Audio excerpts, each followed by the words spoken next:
আসসালামু আলাইকুম। হজরত আদম ও হাওয়া আলাইহিসসালাম এর গন্ধম ভক্ষণ এর কিছু ঘটনা বলছি।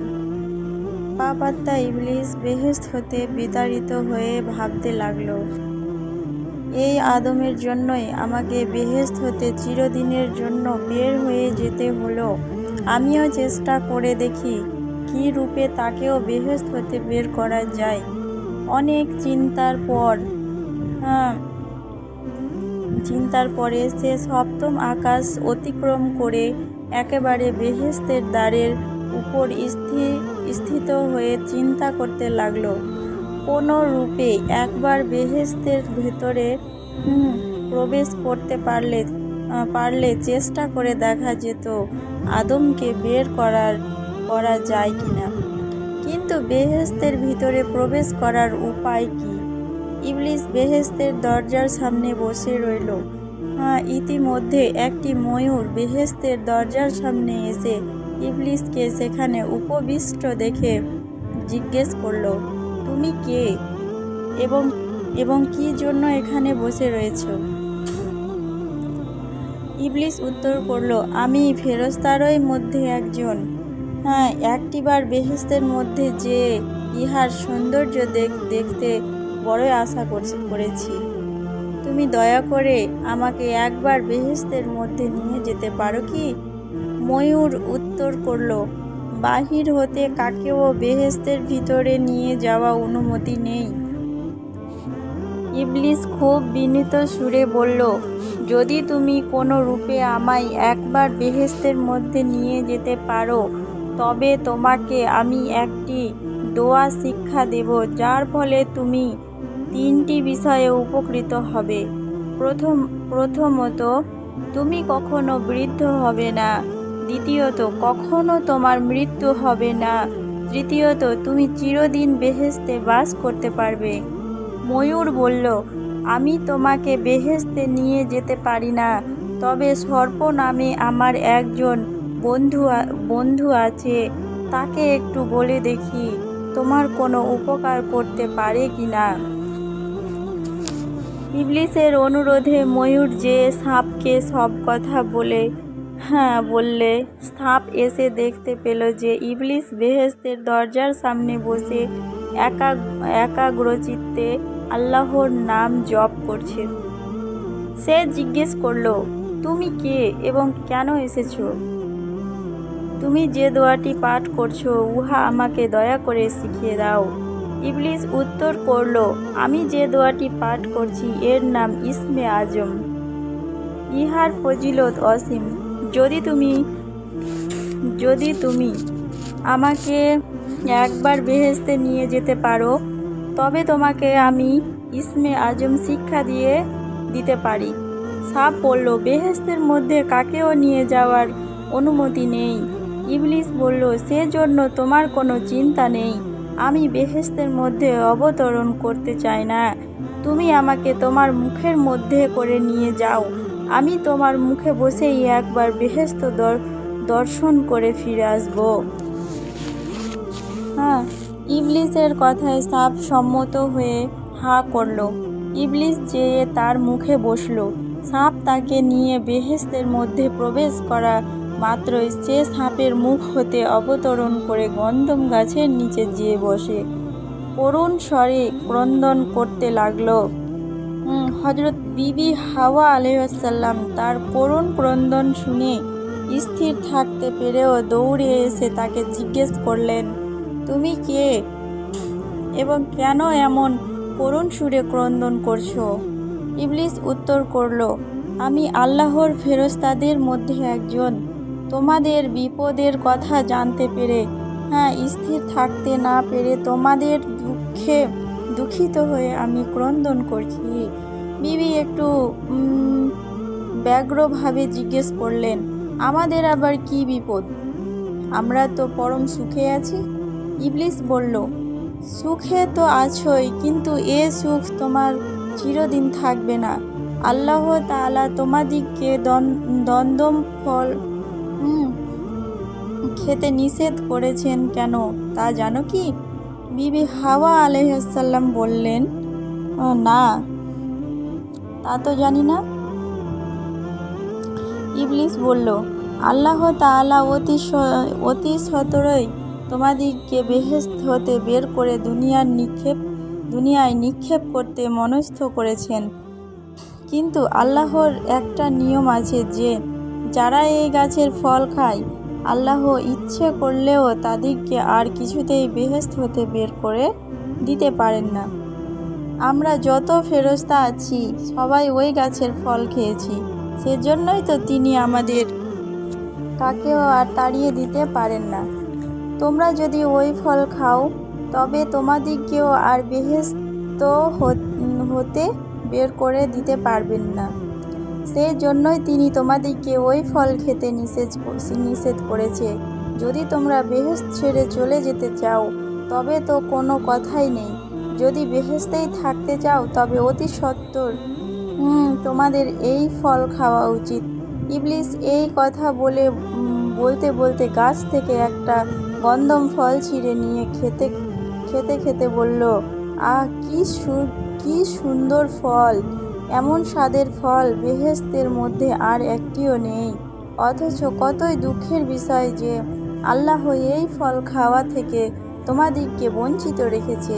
যাক, তোমরা কি দুনিয়ায় যেতে চাও না বেহেশতেই থাকতে চাও? বিবি হাওয়া আলাইহিসসালাম উত্তর করলেন, এমন সুখের স্থানকে নিজের ইচ্ছে ছেড়ে যেতে চাই? হ্যাঁ। ইবলিস বলল, তবে আর বিলম্ব করো না, এই লও, তাড়াতাড়ি এই ফলটা খেয়ে ফেলো। বিবি হাওয়া মন্ত্রমুগ্ধের মতো ইবলিসের হাত থেকে গন্ধম ফল নিয়ে তখনই খেয়ে বলল, সত্যি বড় সুস্বাদু ফল। ইবলিস বলল, আর একটা ফল নিয়ে তাড়াতাড়ি তোমার স্বামীকে খেতে দাও। বিবি হাওয়া আলাইহিসসালাম বললেন, তিনি তো আর এসব ঘটনার কথা জানে না, কাজেই তিনি খাবেন বলে আমার মনে হয় না। ইবলিস বলল, তখন আর একটা বিপদ হবে। তাহলে আর একটা বিপদ হবে। বিবি হাওয়া আলাইহিসসালাম বললেন, কি বিপদ? ইবলিস বলল, তুমি তো ফল খেয়েছো, কাজেই তুমি থাকবে চিরদিন বেহেশতে, আর তোমার স্বামী এই ফল খায়নি, সেহেতু সে থাকবে দুনিয়াতে, কাজেই তোমাদের দুজনের মধ্যে এমন বিচ্ছেদ অনিবার্য। তার চেয়ে বরং দুজনেই যদি দুনিয়াতে যেতে সেটাও বরং ভালো ছিল। দুঃখ কষ্ট হলেও স্বামী স্ত্রী দুজন একত্রে থাকতে পারতে, এখন তো সে পথবন্ধ। বিবি হাওয়া আলাইহিসসালাম অত্যন্ত ব্যস্ত হয়ে বললেন, তাহলে যাই কি? ইবলিস বলল, উপায় আর কি? তাহলে উপায় কি? ইবলিস বলল, উপায় আর কি, যেমন করেই হোক তোমার স্বামীকে এই ফল খাওয়াতেই হবে। বিবি হাওয়া আলাইহিসসালাম একটা গন্ধম ফল নিয়ে ছুটে গেলেন হযরত আদম আলাইহিসসালামের নিকটে।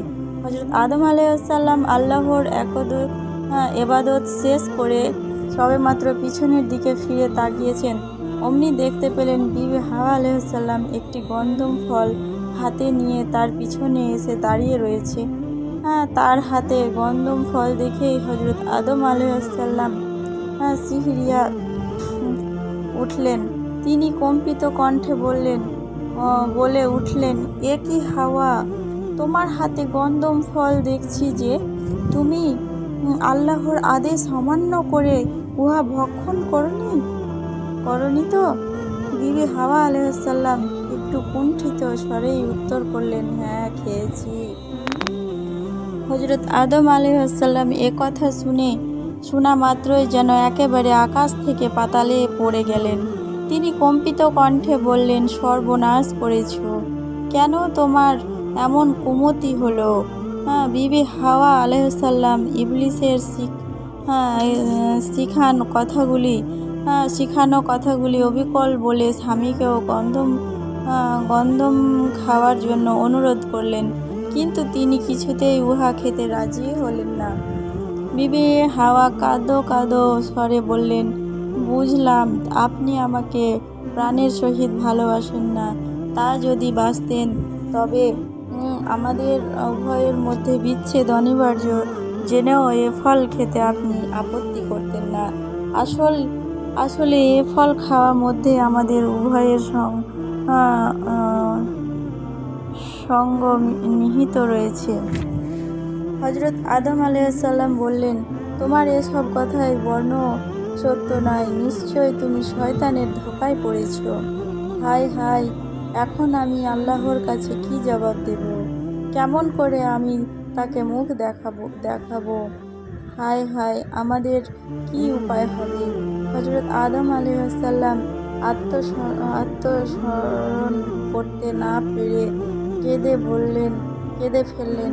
তৎক্ষণাৎ সিজদায় পড়ে বিবি হাওয়ার অপরাধের জন্য আল্লাহর নিকটে কেঁদে কেঁদে ক্ষমা প্রার্থনা করতে লাগলেন। এভাবে সারা রাত কেটে গেল। বিবি হাওয়া আলাইহিসসালামের মগজে তখন পাপাত্মা শয়তান স্থায়ীভাবে আসন পেতে বসে গেছে। সে বিবি হাওয়া আলাইহিসসালামকে নানাভাবে উত্তেজিত করতে লাগলো। তাই হযরত আদম আলাইহিসসালামের তিরস্কারে তার মনে কোনোই প্রতিক্রিয়া সৃষ্টি করতে পারল না। তিনি শুধুই চিন্তা করতে লাগলেন, কি রূপে স্বামীকে গন্ধম ফল খাওয়া যায়। অবশেষে তার মাথায় একটা শয়তানি বুদ্ধি খেলে গেল। তিনি গন্ধম ফলের রস দ্বারা এক গ্লাস শরবত তৈরি করে রাখলেন স্বামীকে খাওয়াবার জন্য। হযরত আদম আলাইহিসসালাম সারা রাত সিজদায় পড়ে ক্রন্দন করতে করতে ক্লান্ত হয়ে পড়লেন। বিবি হাওয়া আলাইহিসসালাম তার চিরচরিত প্রথানুযায়ী শরবতের গ্লাস নিয়ে স্বামীর নিকট উপস্থিত হলেন। হযরত আদম আলাইহিসসালামের স্ত্রীর হাতের গ্লাসটা হাত বাড়িয়ে নিয়ে কোনো কথা জিজ্ঞেস না করেই শরবতটুকু পান করে ফেললেন। সঙ্গে সঙ্গে তাদের উভয়ের শরীর হতে বেহেশতি পোশাক সমূহ